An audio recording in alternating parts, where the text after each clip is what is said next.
Hello everyone, this is David Meyer with HTX Wargaming Studios. Well, we are finally here, part 5, to painting Roboute Guilliman. It's been a long road, but we finally made it. I'd like to thank each and every one of you that have tuned in for all the series. I'd like to thank everyone also that has subscribed to our channel. And if you have not subscribed to our channel, I'd like to ask that you do so by hitting that subscribe button. So, without further delay, let me take you over to the paint table so we can finish off this model. Thank you so much.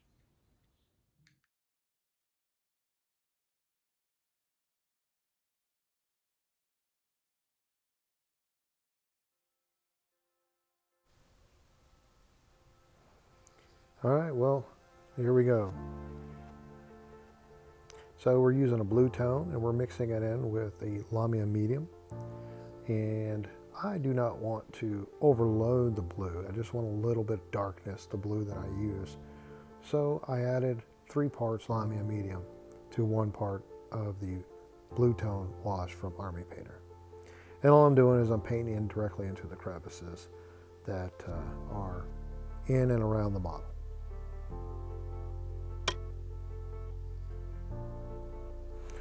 Pretty much anywhere that I would like the shadow to appear.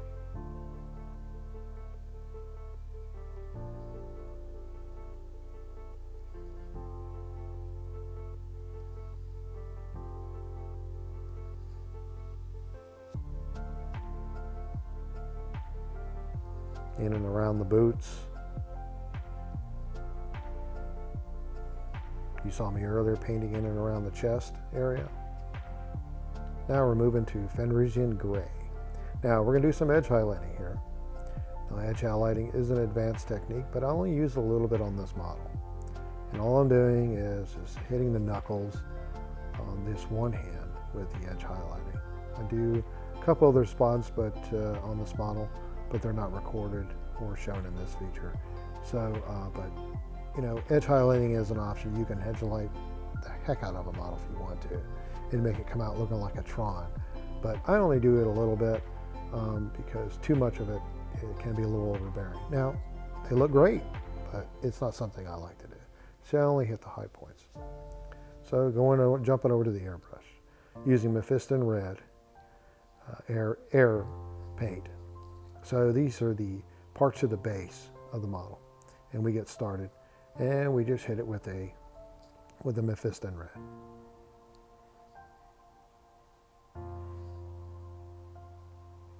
Little torch lamps that are on the base for this model.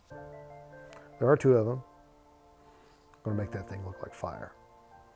Similar to how we did the Emperor's Sword in video 1 of this series. And Word Bearer armor. Those darn word bearers. Care to comment below why the word bearers and the Ultramarines don't get along? Please put the answer down below in the comment section.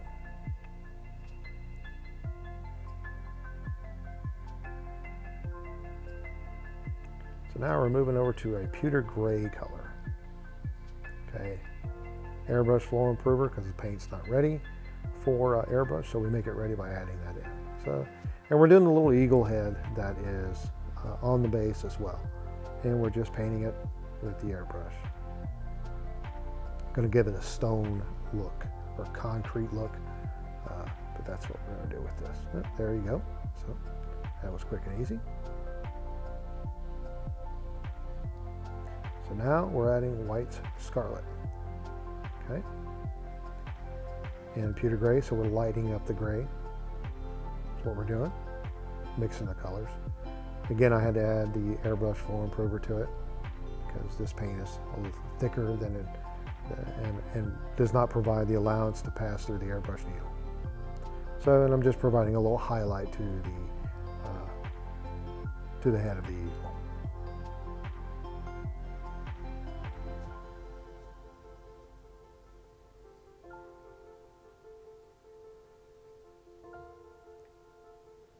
Okay, So now we're moving over back to the torch, and we're using the orange color there, and we're only going to hit the top parts of the flame, well, the middle parts of the flame.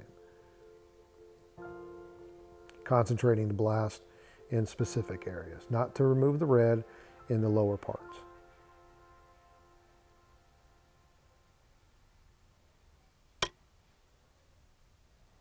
We're going to do that with both of the torches. Pretty easy. This is Troll Slayer Orange. Air quality,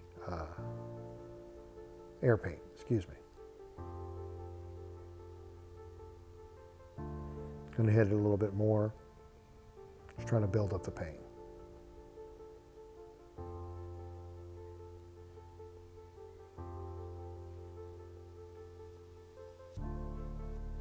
Okay.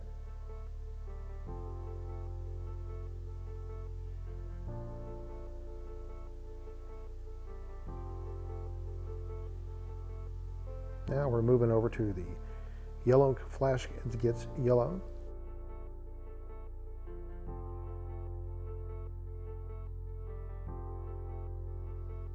So we're just hitting the top of the flames now.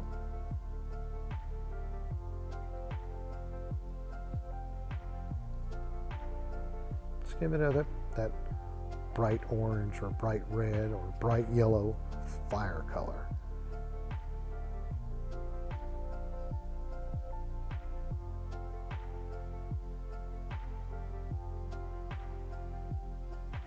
Okay.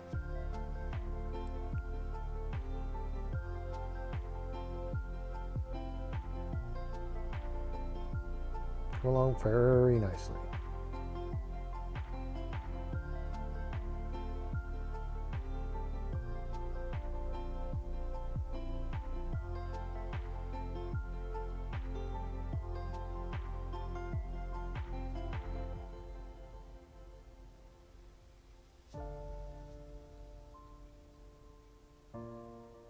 There we go. It's coming along good. I like the way it looks. Gonna hit that other one just one more time. Looks like fire. There we go. Looks good.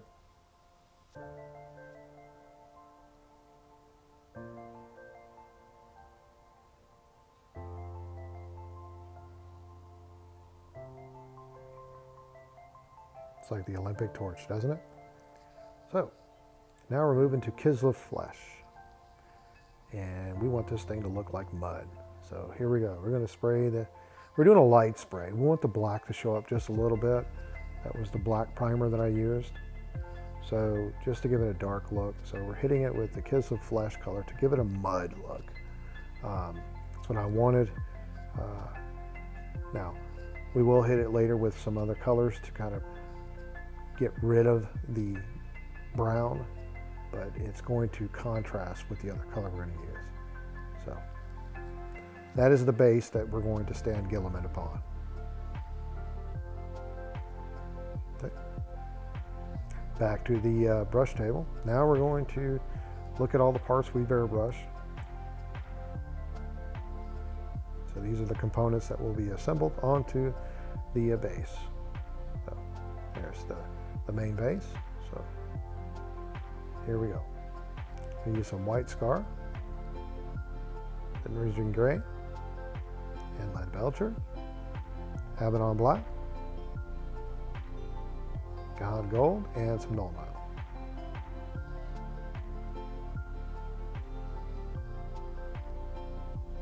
I do use the Army Painter brushes. I do like them.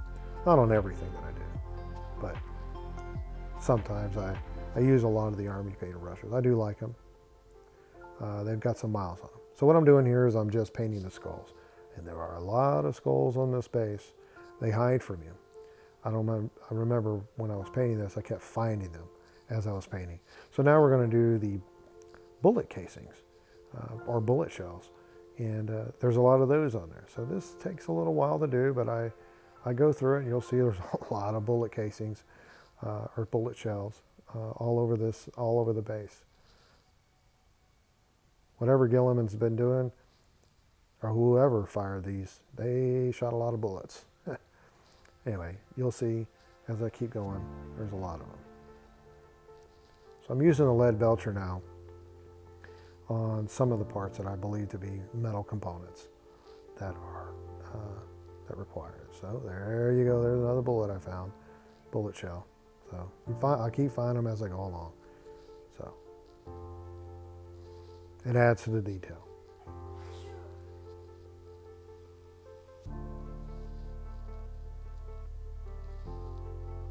Some kind of tube that was used for something. It's more debris. Put some Abaddon black on that.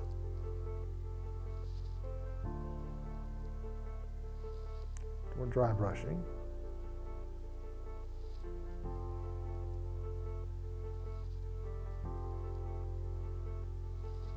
And I put a little lead belcher on the armor trim of this word bearer.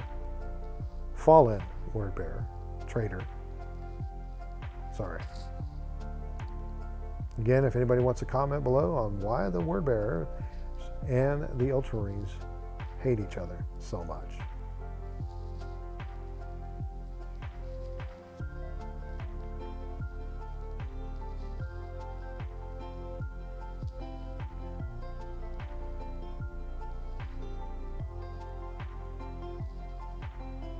Now there was some messy paint there. I do come back and clean that up later. Now we're doing moot green on the eyes.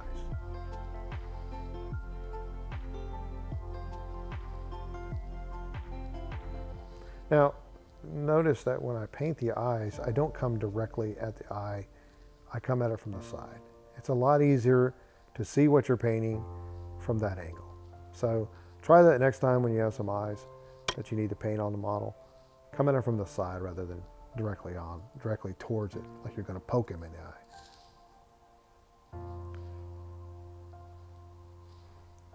Okay. Dry brush some more. I love the way dry brush just captures the edges of everything as you're working it through the model.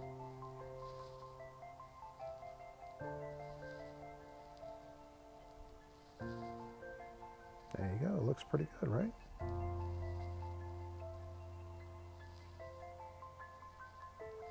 I like the way this comes out.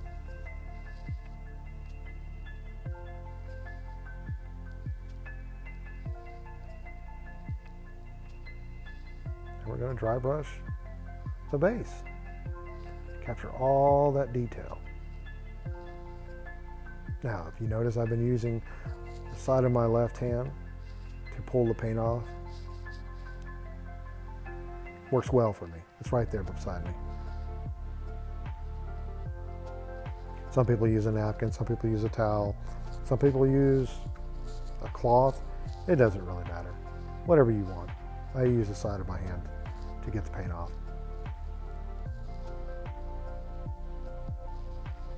And this is still the dolphin gray I'm using to dry brush. Took me a while to do this.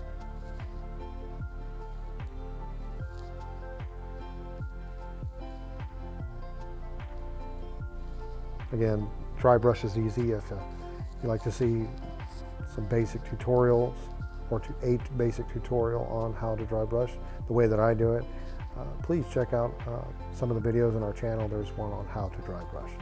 See how that came out? I love the way that it came out. Looks really, really good. Took a while to do though.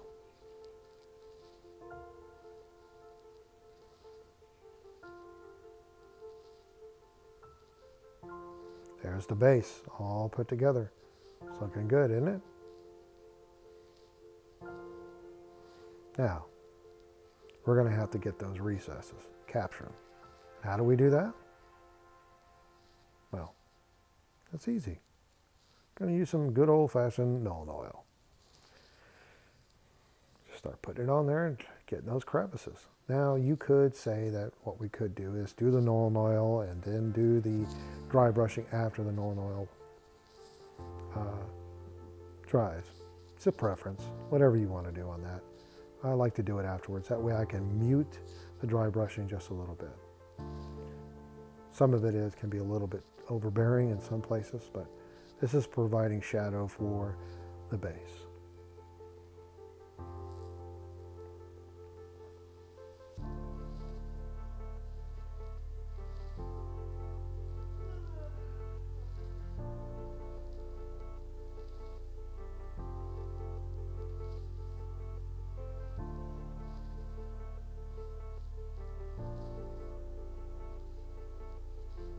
So, well, you ready to see the final product? Here we go. And here it is. Roboute Guilliman. Final product as I have finished it. Such a great and spectacular model. It's a pleasure to paint him. You guys have any comments or suggestions on this video? Please feel free. Let us know what you think by commenting below. Really appreciate everyone who's stuck with this series. It's been fun. We're going to be coming up with another series here soon on another topic, or paint object. But if you have any suggestions on that, please let me know in the comments below. Again, thank you everyone for watching. This is David signing off from this series for HTX Wargaming Studios. Thank you for watching.